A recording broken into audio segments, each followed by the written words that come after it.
decoding Myrtle Beach property taxes and what you need to know.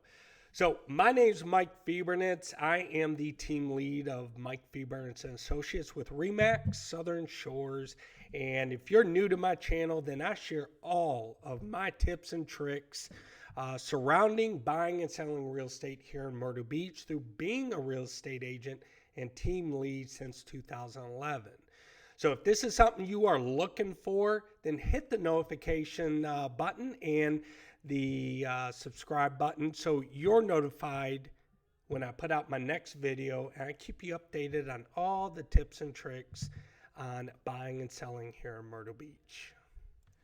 So last week I did a video on the 8 things I wish I knew before I bought my house here in Myrtle Beach, and one of the 8 things I covered were the millage rates that surrounded the property taxes here in the area. And today, we're actually diving deeper into the world of property taxes here in the area because I've been getting a lot of questions from buyers on what's the 4%, what's the 6%, why is there such a difference? How's this all work? So basically, what's the deal with them? So today, we're actually going to find out.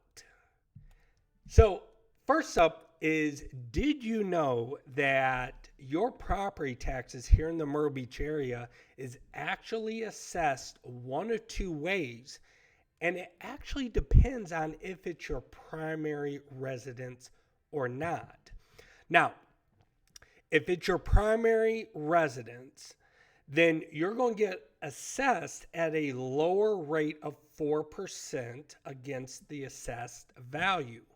But if it's your second home, or if it's your investment property, basically it's not your primary residence, then you get assessed at 6%, which is a higher rate, against the assessed value.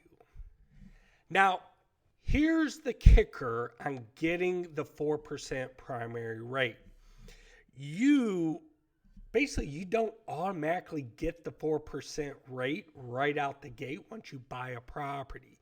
You actually have to apply for it, which you have to go down to the tax assessor's office and fill out this long application on you're going to be a primary residence at this property, and you have to apply and get approved to get the 4% rate.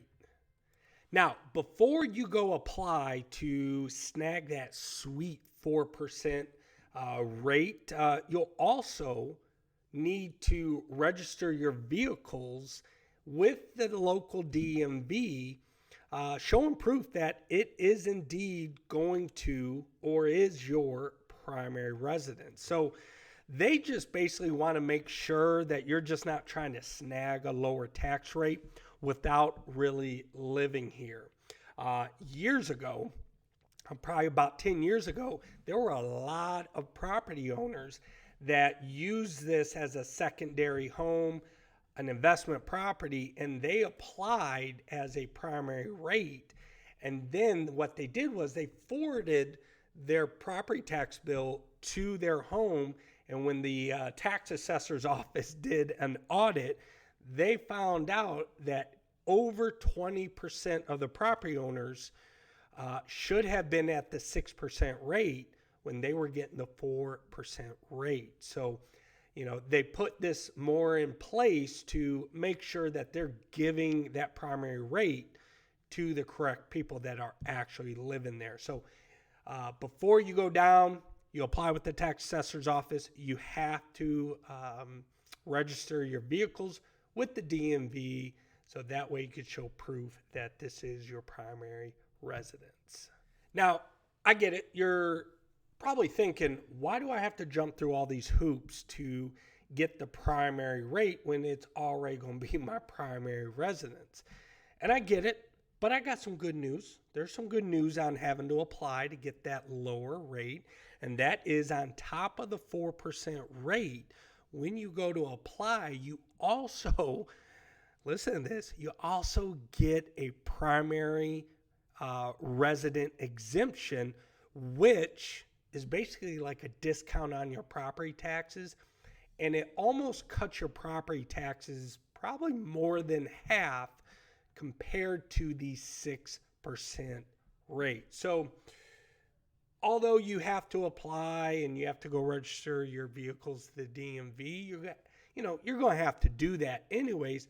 But the good news is you're actually going to save a lot of money in the end through your primary resident exemption. Also on top of that, you get the homestead exemption if you're 65 years or older, which even adds more into the discount. Now, let's break it down with an example so you understand exactly the difference between the 6% secondary rate is what we call it, and the primary resident 4% rate. So I'm going to use an example of a house in Carolina Forest, and the house assessed at $350,000 would have property taxes of about $4,727.39. And that's at the 6% non-primary rate. So that's for the year. Now, when you look at the exact same assessed house of $350,000 at the 4% rate plus the primary resident exemption I just told you about, your property taxes drop significantly down to $1,551.69. No wonder everyone up north in the New England states are just flocking here and moving here because the property taxes are so much lower compared to up north. I've actually got a client that lives outside of DC that is paying $25,000 a year. $25,000 a year in property taxes, and she's going to pay $2,100. She pays more per month in property taxes than she'll pay here all year. So that is a huge, huge difference between the secondary rate and the primary rate. Now, here's a key tip, okay? To basically calculate your property taxes, they're actually calculated off the purchase price that you buy the property at here in the Myrtle Beach area. Unfortunately, you don't get the really low rate that the sellers are getting when they sell you the property, which I wish, we all could, because, they're probably sitting at a much lower rate. But unfortunately, what the county does is they look at the purchase price between you and the seller, and they go, well, that's the new assessed rate. So that's what we're going to base the property tax off of. So just remember that whatever you buy the property at, the property taxes are basically going to be based off of the assessed value on what you buy it at.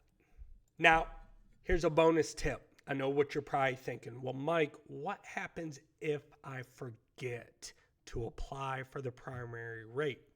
What happens then? Well, the county automatically assumes you at a 6% secondary rate. And what happens is if you forget, then you'll realize that you forgot when you get that new tax bill at a 6% rate. And instead of your property taxes being $1,500, they're actually $4,700. And you're sitting here going, oh, I forgot to apply. Not a big deal. Now, I know what you're thinking. It doesn't even matter if you switched over your vehicles and registered with the DMV here locally. If you have not applied, it still does not apply. So just remember that as well. So basically what you want to do is rush down to the tax assessor's office, apply as quickly as possible so that way you can get approved. And then if you have a mortgage, then you can turn around, get with your mortgage company and get your escrow account basically fixed. If you paid cash for your property, that's not going to be a big of a deal because then they'll just issue a new tax bill and then, you just pay that. So just keep that in mind. And that's a little bonus tip if you happen to forget, which I did. And being a professional, real estate professional, and doing this every single day, I got so busy that I forgot. And I got my tax bill of $3,000 when it should have been $750. And I freaked out for just a moment. Then I rushed down, got it fixed. No big deal. So keep that in mind if you happen to forget. There you have it, folks. The lowdown on the property taxes here in Myrtle Beach. Hey, if you found this helpful at all, give me a thumbs up. Hit that subscribe button. I'd love to keep sharing with you the tips and tricks in buying and selling here in the real estate market. And until next time, guys, happy home hunting. Thanks for watching.